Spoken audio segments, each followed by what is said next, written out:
Hey everyone, Jennifer Lee Chan here from NBC Sports Bay Area. Thank you so much for tuning into my YouTube channel and hopefully following along and liking.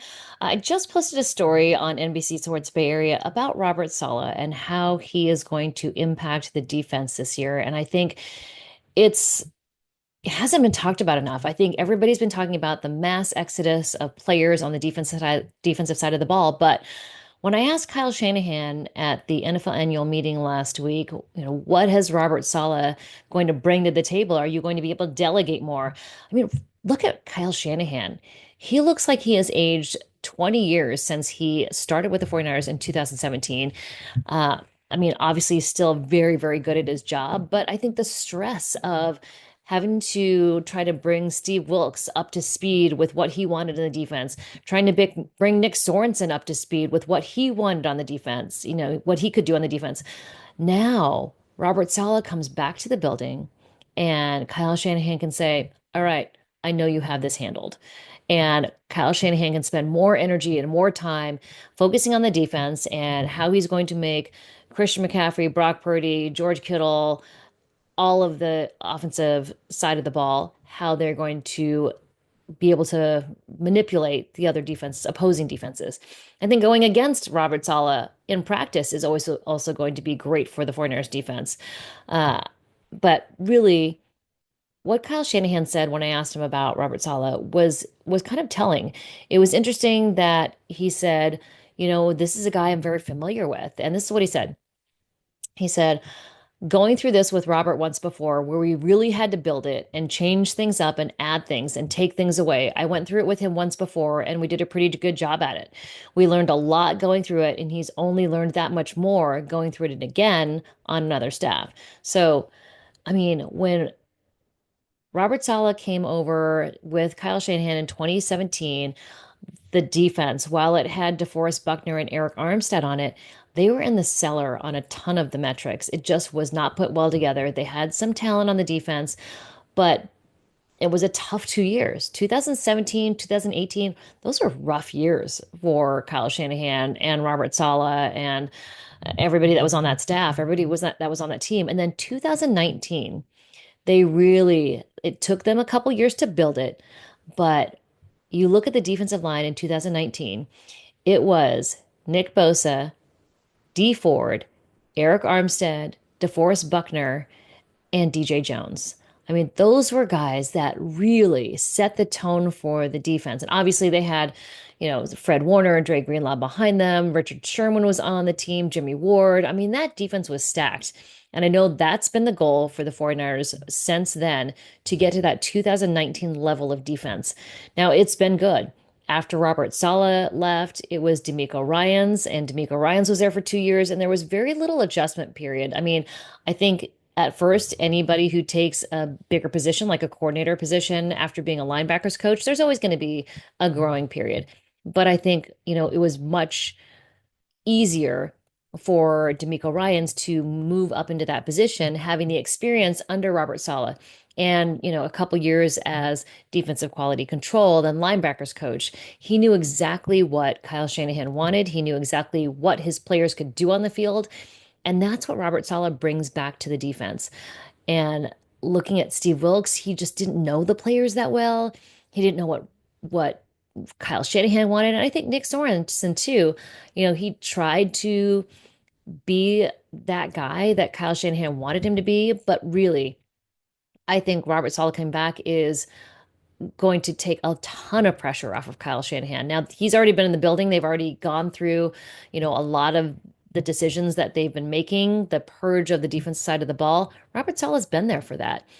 And I think that when you look at the decisions that are being made, there's a point. You look at the draft and what's available. There's a ton of defensive linemen available that are of high quality. So I think when they said, all right, do you want this person or this person? Robert Saleh could easily go, okay, this person is a guy that I can see fitting into this position.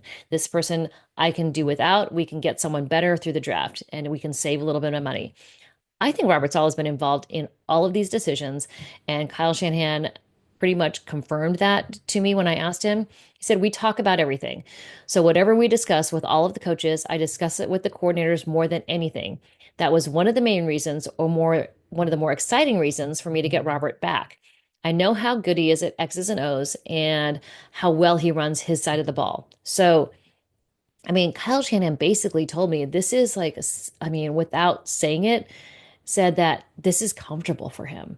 This is a guy he knows. They can bounce ideas back and forth. And I think when you look at the defensive line, um, I think it's definitely Nick Bosa, Yetur Gross-Matos, and then I think they're going to, have Jordan Elliott and Kevin Givens there. Evan Anderson's going to get some time, but I do think that they draft a defensive tackle early in this draft, first round most likely, and if not, it's definitely in the second round. But I think they're going to load up, and I think when you look at Chris Kasarik and his evaluation of edge rushers and pass rushers and defensive tackles, and then how Robert Saleh knows him and this collaboration that they're going to have, I think the defense is going to be just fine. You still have Fred Warner, you still have Diamanda Lenore. I think Malik Mustafa played really well. Jair Brown needs to take it up a little another notch, but Renardo Green has also played really well.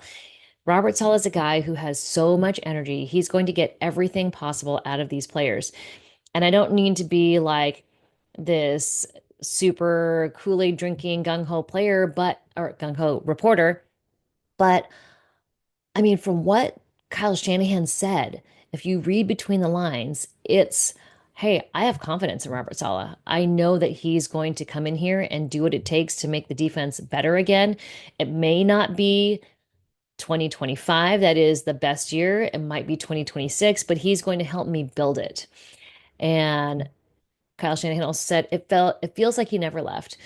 We've got so many people in our building that were here when Salah was here the last time. It's really great to have him back in the building. Just going through this the first time where we came in, took over, and our defense was ranked 32 at that time. Having to build it all through a couple of years and just to get it where it was in 2019 and watching him do it with another team, bringing him back, the experience he has with that, the experience that we have doing that together, I feel fortunate to get him back in our building. I think that says it all. I think Kyle Shanahan could not be more relieved. And I think when Dallas finally made their hire, when Jacksonville Jaguars made their hire, I think it was like, oh, thank goodness Robert Saleh is coming back to the Bay Area. So it's unfortunate that Dre Greenlaw can't be a part of it, but I think Robert Saleh will be able to do a great job with rebuilding. And I think Gus Bradley, who they brought in as his assistant, now there's a guy who can take over when Robert Saleh gets a head coaching job again. I do think he wants that. I think that Kyle Shanahan and Jed York did say, have said in the past that yes, that's where he wants to go. He wants to be a head coach again. He doesn't want to be a defensive coordinator for life. Like there are some out there. Um, Vic Fangio, he tried the head coaching gig. I think he is much better as a defensive coordinator. But Robert Saleh does want to be a head coach again. So as long as the 49ers have him, I think they'll make use of him. And I think it'll take a lot of pressure off of Kyle Shanahan. And he'll be able to focus more on the offense and getting Brock Purdy ready and getting the run game ready and, getting on the wide receivers as he always does. That's his favorite position to give a hard time. So I do think that is um, going to make not just the defense better, but it gives Kyle Shanahan more time to be able to finesse his offense. And I think Luke Farrell coming in is a bigger deal than I think we all think it is. I think that, having a six offensive lineman, that's not George Kittle, I mean, because that's what George Kittle does, right? George Kittle is so good at everything. But I think Luke Farrell can also be that six offensive lineman and also bring something to the pass game. So having two really good tight ends on the roster, especially when you think about Brandon Ayuk not being ready for the beginning of the season, for Demarcus Robinson not being available for the first couple weeks of the season. With those two guys out, it's got to be George Kittle and Christian McCaffrey as the targets. Ricky Pearsall, yes, and Jacob Cowing, they're going to need to get more involved as well. Jawan Jennings, of course. But when the wide receiver number one is covered up, George Kittle has been a reliable receiver, and to have him be able to do more receiving and less blocking because the second blocking tight end is so good. I think that changes how Kyle Shanahan can scheme up the offense. And I think after the roster purge of the offseason, things aren't going to be quite as bad as I think everybody's been making it out to be. I know there's been some comments, oh, they're going to go 2-16, um, 17, 18, 15, 2-15. It's 17. Whew. 2-17. I can't even say it. 2-15. You know what I mean? Only two wins. They're going to be 6-11 again. Um, maybe, but I think there's a lot more potential for this 49ers team than I think everybody has been feeling since the end of free agency. So, other things that have been wanting, that all of you have been wanting to be addressed, they're going to bring a kicker in as competition. I think the 49ers offensive line is pretty much where it's going to be. I think they draft a running back who, is going to be a backup. I mean, they've gone through three or four running backs so many different seasons outside of Christian McCaffrey's Offensive Player of the Year. They've gone through a ton of running backs because of the way running backs are, deal with the physical brutality of the game. So I think they'll take a wide receiver at some point, and they will get some backup offensive linemen. But really, I think at the top of the draft, the 49ers have to address the defense, and I think Robert Saleh is a huge part of determining who the team will want. And John Lynch talked about how he loves this time of the year because it's such a collaborative effort. I got to tell you that, a little bit behind the scenes, there are a lot of teams that don't work the draft the way the 49ers work the draft. There are a lot of teams where the general manager is autonomous and the head coach is autonomous. And the general manager picks players for who he thinks is going to be great on the team. And that guy may not care how it fits in the coach's scheme. He might not care at all. He might just think this guy's got long arms and an ACL and he's a great bargain. So what does the coach want?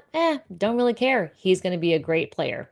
So not naming any names, but that those types of situations do exist. So the fact that John Lynch enjoys this time of the year so much because it's all of the coaches talking about what they want in a player, what they've seen from watching film. I mean, every single one of these coaches on the 49er staff is watching game film, college game film from, players that they have been hearing about, watching, coveting, and they are getting together and they have huge draft meetings a lot throughout this time. And some guy's going to get on the table for someone who he likes. And then another guy's going to say, no, this guy's better. So this collaborative effort between the coaches and the scouts, it's not common. It's not entirely unique for the 49ers, but it's a unique situation because Kyle Shanahan and John Lynch discuss everything. They're in lockstep. They talk to each other about players they like. They both came to the consensus that Deebo Samuel was the guy that they wanted to take in 2019 when they coached the Senior Bowl. So there's so much sharing of knowledge and opinions on this 49er staff that it does make the draft class more accessible for Kyle Shanahan and the coaches to be able to use on the field. It doesn't always happen like that. Sometimes I know coaches have come into the draft and they aren't even allowed in the draft room.